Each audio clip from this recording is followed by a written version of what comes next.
Hey, what's up, YouTube? This is just the first of two vids. I just want to talk about LeBron.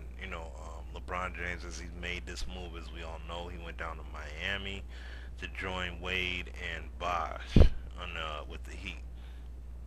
Now, this first part is going to be talking about, LeBron leaving and like what kind of impact that's going to make in terms of his play, just in terms of what he's basically giving up here, at least in my opinion.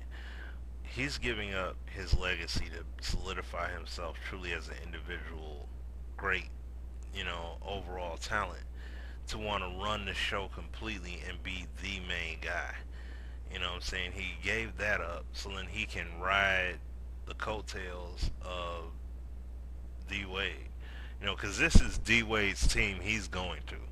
This is not LeBron's team. And no matter how they choose to speak it, whatever it is they want to say, it's LeBron's team. Excuse me.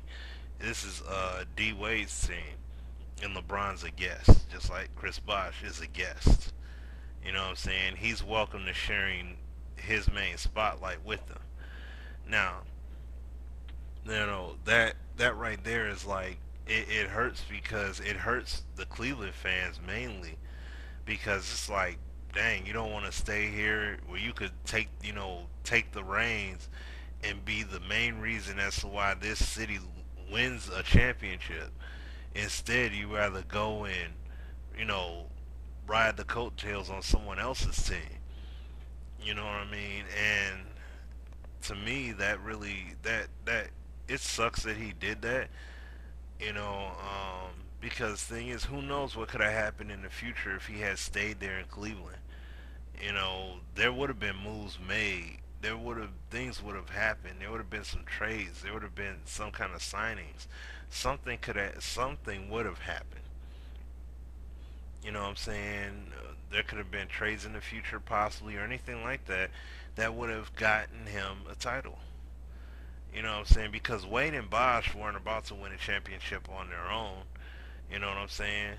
So to see him leave like that, and like I said, to ride the coattails, he dubs himself as King James, and it's not, you know, no, it's definitely gonna hurt his impact in terms of having that legacy, that truly dominant legacy as a dominant player, because now he's sharing it with two other players. So you can't just come out and say like, "Oh, LeBron just took over." Like you still have to worry about D Wade and you have to worry about Bosh, respectively. So it's like that's why, like, and Charles Barkley said it, when he was speaking about it, he's like, that's in a way how that respect comes through because you try to get it on your own.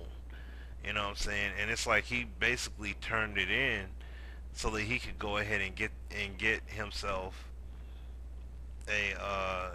he turned in the legacy as an individual player, in terms of doing it. And he said, hey, you know what? Maybe we can all ride together and do this. I'm gonna ride down. I'm gonna ride out with D Wade and make this thing happen. Just like Bosh, he's riding out with D Wade. That's D Wade's team. You know what I'm saying? So,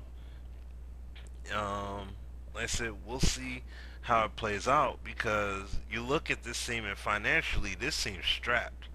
You know what I'm saying? They cannot virtually do anything. They paid over $300 million for all three of these players. These guys don't have any kind of money up against the cap right now, truly, to make this team into a solid contender out the box. You know what I'm saying? If they do, it'll be remarkable how they do it because they have no money to work with. You know what I'm saying? Or next to no money to work with. So, I mean, it'll be interesting to see what develops come next year. Excuse me, come this NBA season starting out. Seeing that right now they only have like 7 or 8 players, so it'll be interesting to see what they do to try and build something. But the pieces, whatever piece it is that they do get, they're truly gonna have to step up. Whether they're some low level talent, from the D League, or their draft picks that the draft selections they made, in this most recent draft or maybe a free agent.